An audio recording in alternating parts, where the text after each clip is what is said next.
G'day and welcome to Follow the Money, the Australia Institute's podcast demystifying the big economic issues in Australia and putting them in plain English. I'm Ebony Bennett, Deputy Director at the Australia Institute, and at the time of recording this on Tuesday, the 7th of April 2020, The Guardian is reporting Australia has 5,881 confirmed cases of COVID-19 and a sad 45 deaths so far. And it's in this climate that Parliament will be returning, perhaps for one day only, to consider the government's $130 billion wage subsidy scheme. And you can listen to last week's episode with Richard Dennis for the details on that package.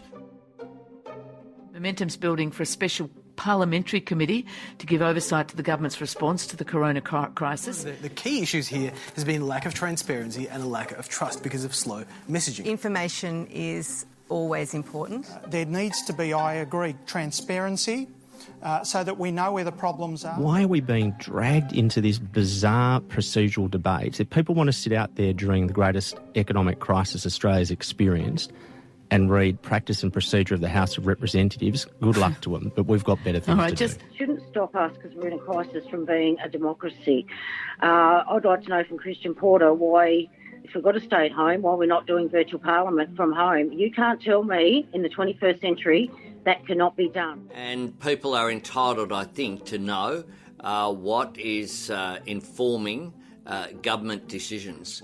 That's why we've spent quite a bit of time today going into some detail, explaining the qualifications around the information that we've provided to the public today, but in particularly to the media, and so we will continue to be upfront with Australians. But as we close off today, Parliament was not supposed to be sitting. In fact, it was adjourned until August, leaving the government without proper scrutiny as it exercises broad new powers, curbs civil liberties, and undertakes massive and necessary spending to get us through this public health crisis.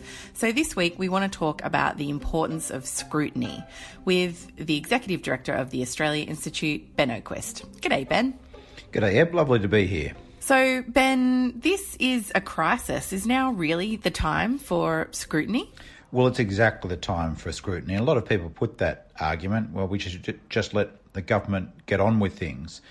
But it's actually at times like this that parliamentary scrutiny and accountability are more important than ever. Big, fast-moving decisions, a big curtailment of civil liberties in some instances warranted, and a massive government spending program underway with all sorts of consequences and unintended consequences too.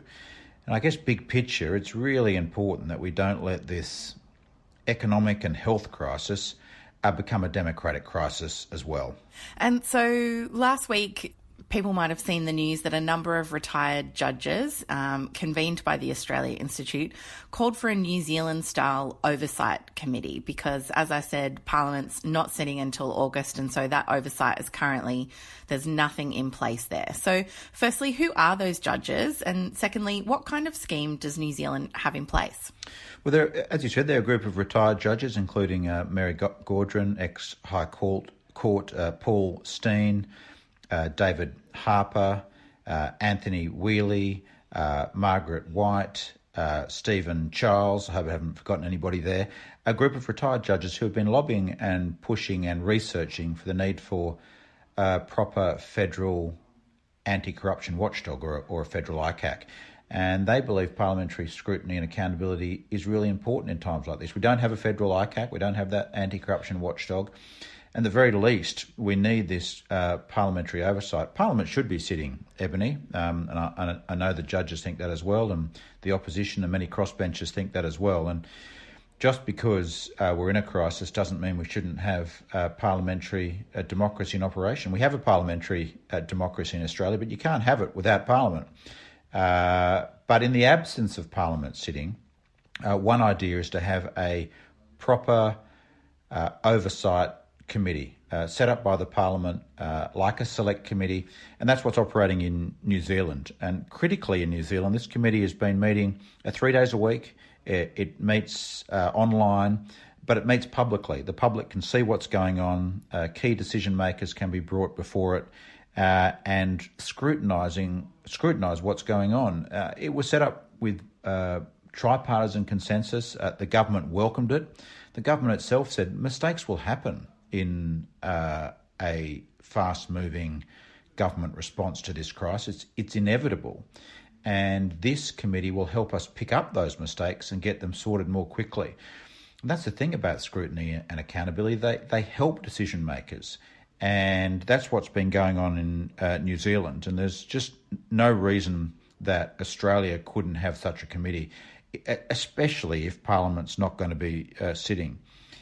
In New Zealand, they've got a 5-week break from Parliament. We're planning a 5-month break. And such a committee is the least we could do. And how is that New Zealand committee working if we were to emulate it? Is it going all right over there? Yeah, it's as I said, it's meeting 3 times a week. It's meeting publicly. It's looking at all sorts of issues. You know, in its first meetings, officials were interrogated about how come bakers and butchers need to be closed and supermarkets don't. How come airports don't seem to be enforcing social distancing? You can watch it on Facebook Live. Well, good morning. Are we live, James? Yes, Mr. Chairman, you are. Well, good morning, members, and good morning, New Zealanders. Today is about health and the issues in relation to COVID-19 and health. And so, Sir David, we welcome you once again, and we listen to your comments. Kia ora tātou katoa.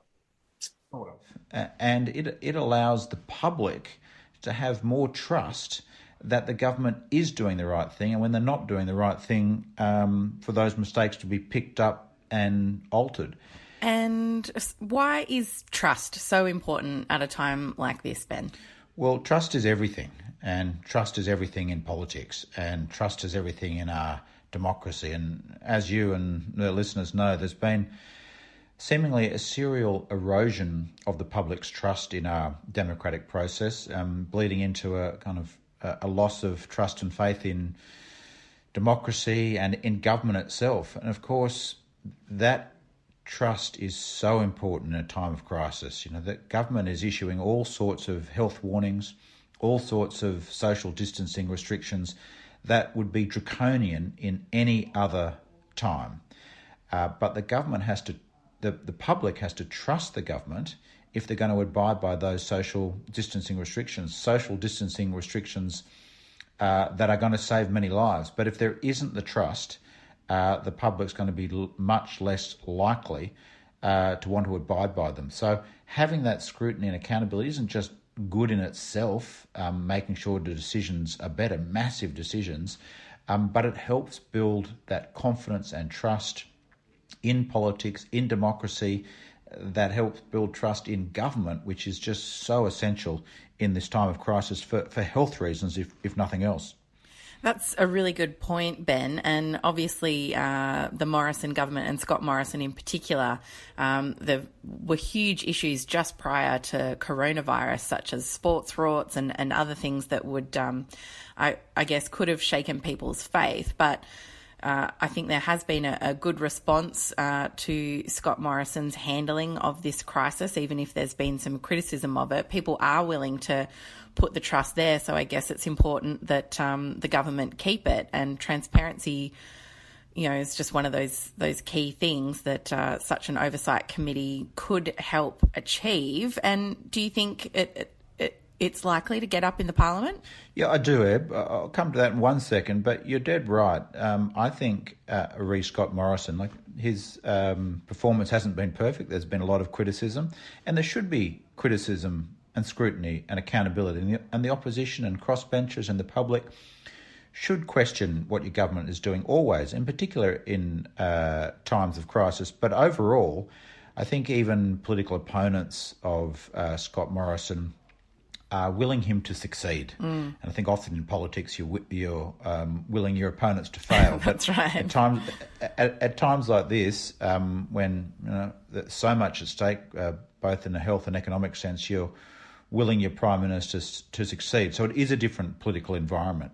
But in those times of crisis, when latitude is potentially given to leaders, and they're making such big things on your behalf that are going to have consequences for years to come, that that $130 billion wage subsidy, how much of that is actually going to go to workers? Which workers are going to miss out? Are some businesses just going to profit from that without necessarily doing anything different than they were going to do? Is it a big windfall game for some businesses and effectively a transfer of community money to private businesses? All those things need scrutinising, and it's essential. But I do think, to your point, Ebony, that the momentum for a parliamentary oversight committee really has become unstoppable. And I think there's every chance that when Parliament meets, there will be a committee set up. It's not good enough. Parliament should continue meeting. It's meeting in many other countries. But if there was a committee set up that had full powers, was able to bring ministers and key officials before it, had good buy-in from the opposition and the crossbench, I think it could do an enormous amount of good for the government, as well as policy outcomes. But politically, I think it could work well for the government and good for building that trust and confidence in what's going on with the public as well. Thank you, Ben. This has been a special episode of Follow the Money, and we're aiming to bring you shorter but more frequent episodes during the pandemic, so stay tuned. If you like the sound of that New Zealand-style Epidemic Response Committee, please head to our website at tai.org.au to add your name to the open letter calling for such a committee. For the latest health information, please check health.gov.au or listen to the ABC's excellent CoronaCast podcast, which comes out daily. This episode was recorded on Tuesday, the 7th of April 2020, and things may have changed since recording. You can visit tai.org.au for all our latest research and content. We're on Twitter at the Oz Institute with an AUS. My Twitter handle is Ebony_Bennett with a _N_T. Ben Oquist is at Ben Oquist, OQUIST. This episode was produced by Jennifer Macey. Our theme music is by Jonathan McFeat from Pulse and Thrum, and you can find more of his music at pulseandthrum.com. Please, keep washing your hands regularly, don't go out unless you have to, and thanks for listening.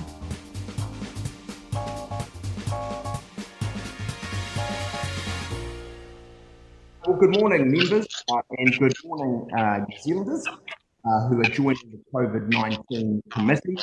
I just want to welcome you all. I'm getting some quite bad feedback there. I'm not sure. We'll keep proceeding.